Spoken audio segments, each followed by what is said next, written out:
नमस्कार दोस्तों, जैसा कि आप लोग जानते हैं कि WHO, जिसका नाम है विश्व स्वास्थ्य संगठन, हालिया हीट वेव के बारे में बताया हुआ है कि यूरोप में किस तरीके से गर्मी पड़ रही है।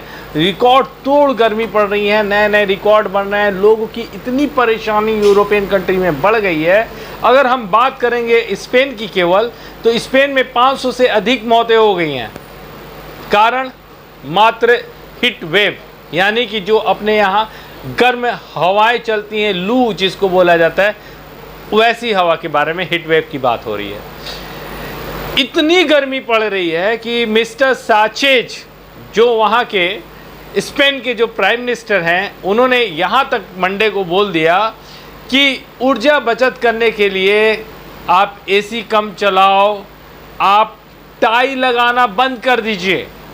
जी हाँ, उन्होंने बोला कि आप जो है एनर्जी सेव कीजिए, और गर्मी से बचने के लिए उन्होंने ये आदेश दिया कि निजी कंपनी यानी प्राइवेट कंपनी, गवर्नमेंट ऑफिसेस में टाई लगाना मना है, या टाई आप मत लगाइए। इस चीज़ को जैसे आप समझ लीजिए। इतनी गर्मी है, ग्लोबल वार्मिंग। मैं बार बार आपको बताता हूं कि पर्यावरण की समस्या आने वाले दिनों में किस तरीके से बढ़ेगी। मैं अपने घर में प्लास्टिक के इस्तेमाल को कम कर रहा हूं, अभी से ही हटा रहा हूं, ठीक है।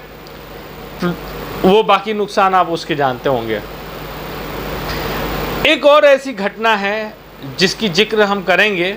मैं इनकम टैक्स पे भी लेके आने वाला था कि आज जो है ITR का लास्ट डेट है, कुछ दिन बढ़ा हुआ है, शायद आई थिंक मंगलवार तक का बढ़ गया है। अब नाजी जो नेता है, जिसको आप नाम से जानते होंगे, हिटलर के नाम से जानते होंगे, उसकी घड़ी की नीलामी पे बवाल हो गया है। अब एडोल्फ हिटलर जो हैं, उनकी घड़ी अमेरिका में नीलामी हो रही है, जिसकी कॉस्ट हो रही है 1.1 मिलियन, जो कि अगर देखा जाए पौंड में कैलकुलेट किया जाए तो इसका आई थिंक 9 लाख पौंड में बिक्री हुई। ह्यूबर्ट टाइमपीस, जो कि गुमनाम बोली लगाने वाले ने बेचा गया, एक स्वास्तिक का निशान दिखाता है, AH उत्कर्ष है उस पर। यहूदी नेताओं ने मैरीलैंड में अलेक्जेंडर हिटलर को ऑक्शन में बिक्री करने के लिए पहले इस नीलामी की निंदा भी की है। एडोल्फ हिटलर ने 1933 में, और या 1933 से 1945 तक, इसके बीच नाजी और जर्मनी के नेतृत्व में जो किया था, जिसमें 11 मिलियन यहूदी लोगों की जान से मारने की योजना थी, जिसमें कि 60 लाख लोग मारे गए, और वो लोग यहूदी थे। और दुनिया हमें पाठ भारत को सिखाती है, ये हो गया वो हो गया, हमारे घर के मामले में कूदती है। अभी चाइना और अमेरिका में थोड़ा तनातनी चल रहा है। कोविड के बाद जैसे ही मिस्टर बिल गेट्स बोलने जा रहा था, एक्चुअली उनकी एक और न्यूज़ आ रही थी बिल गेट्स की, तो जो बाइडेन जी जो हैं अब थोड़े और एक्टिव हुए हैं। 2.5 घंटे तक मीटिंग चली। जो मीटिंग चल रही थी वो चाइना अपना पीठ थपथपा रहा था। शी जिनपिंग बोल रहे थे, उन्होंने पहली बार जब बात किया जो बाइडेन जी ने चाइना के प्रेसिडेंट से, शी जिनपिंग से, तो शी जिनपिंग क्या बोले, हेलो फ्रेंड, तो बोले कि फॉर्मल हो जाए, ऐसा इन्होंने बोला जो बाइडेन जी ने। तो ये तो पहली कॉन्वर्सेशन आपको मैंने बताया, टेलीफोनिक या वीडियो टेलीफोनिक कह लो आप, या वीडियो कॉन्फ्रेंसिंग कह लीजिए। और चाइना पीठ थपथपा रहा था कि देखो जी, अमेरिका के प्रेसिडेंट रात को जाग रहे थे और हम दिन में मस्ती के साथ बातें कर रहे थे, दिखा रहे थे कि हम डोमिनेट कर रहे हैं। और मैं कई बार ये चिंता जाहिर किया हूँ कि कहीं ये रशिया यूक्रेन कॉन्फ्लिक्ट, मैं कहता हूँ उसको, जिसको दुनिया जो है यूक्रेन क्राइसिस कहता है।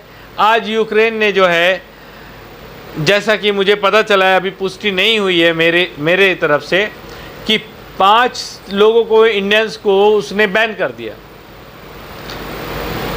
कोई पत्रकार है, कोई बिजनेसमैन है, कोई पॉलिटिकल एडवाइज़र है, उसको बैन कर दिया। किसने?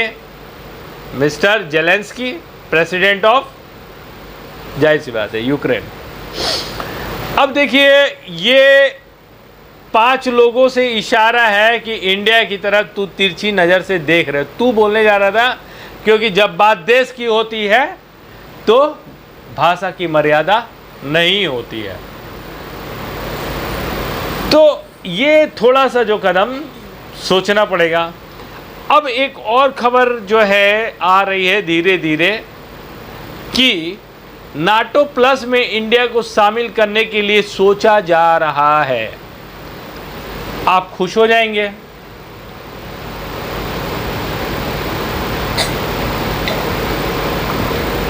कई दोस्त से अच्छा एक ईमानदार दोस्त जरूरी है, और समय के साथ परिवर्तन भी जरूरी है। इसी के बीच में होगा एक डिप्लोमेसी, और भारत के लिए है ये एक नया चैलेंज। पुराने मित्र और बदलते समीकरण में अंतर्राष्ट्रीय संबंधों को किस तरफ ले जाएगा भारत, तो फिर वहीं पे खड़े हो जाएंगे हम, इधर न उधर, यानी कि दोनों तरफ गुट निरपेक्ष।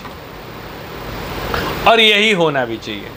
लेकिन हमें ये भी देखना है कि नाटो प्लस में शामिल होंगे। रशिया जो है, रशिया की मैं बता रहा हूँ आपको, रशिया का एक्शन थोड़ा सा चेंज हो रहा है। देखो, सिद्धांतवादी होना चाहिए। आपका दोस्त है या दुश्मन है, सिद्धांतवादी होना चाहिए, उसके प्रिंसिपल होने चाहिए।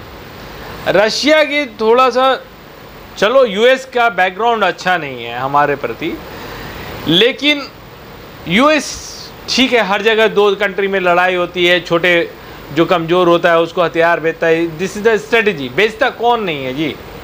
कौन व्यापार नहीं करता है? व्यापार कौन नहीं करता है?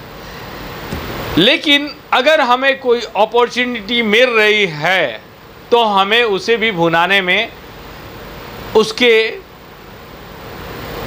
पक्ष यानी कि उसके प्रभाव को हमें समझ लेना चाहिए। नेगेटिव पॉजिटिव दोनों प्रभाव को हमें समझ लेना चाहिए, और हमारी सरकार सक्षम है उस तरीके से डिसीजन लेने के लिए।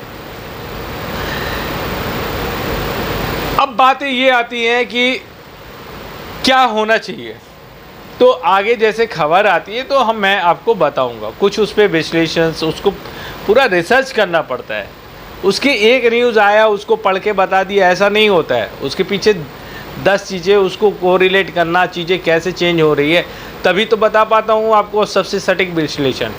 चलिए, अब ये चीज़ें तो हो गई, 8 मिनट हो गए, 2 मिनट और कोशिश करूँगा, फिनिश करो इसको। किस तरीके से स्वास्तिक के चिन्ह को बदनाम किया जा रहा है, जो एक्सेस ऑफ क्रॉस।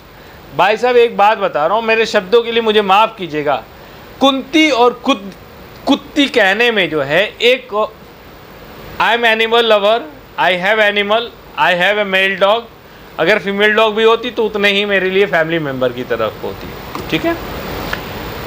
तो मैं एक शब्द बता रहा हूँ, बस एक उसको शब्द, मतलब एक बिंदु का अंतर होता है। कुंती और कुत्ती कह लो, कहाँ मान कुंती।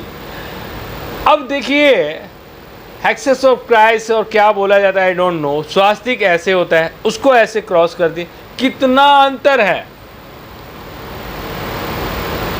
एक पता नहीं, मेरे को शेर व शायरी नहीं आता है, कहते हैं ना कि वो बदलोगे तो ठिकाना बदल जाएगा। मतलब अब ये देखिए शिप है ना, ये शिप है, अब इसका 10 डिग्री अगर चेंज कर दो ना, आप जाना है ऑस्ट्रेलिया, पहुंच जाएगी कहाँ? जापान। तो आप मेरी बात को, इसको गौर कीजिए कि ये इस तरीके से बदनाम करने की कोशिश इंडिया और सनातन और इस सब को होता है। I don't want to be religious. अभी कनाडा पॉप काहे के लिए गए आपको पता होगा। अब इसलिए ये मैं टॉपिक्स नहीं लेके आता हूँ, मैं कोशिश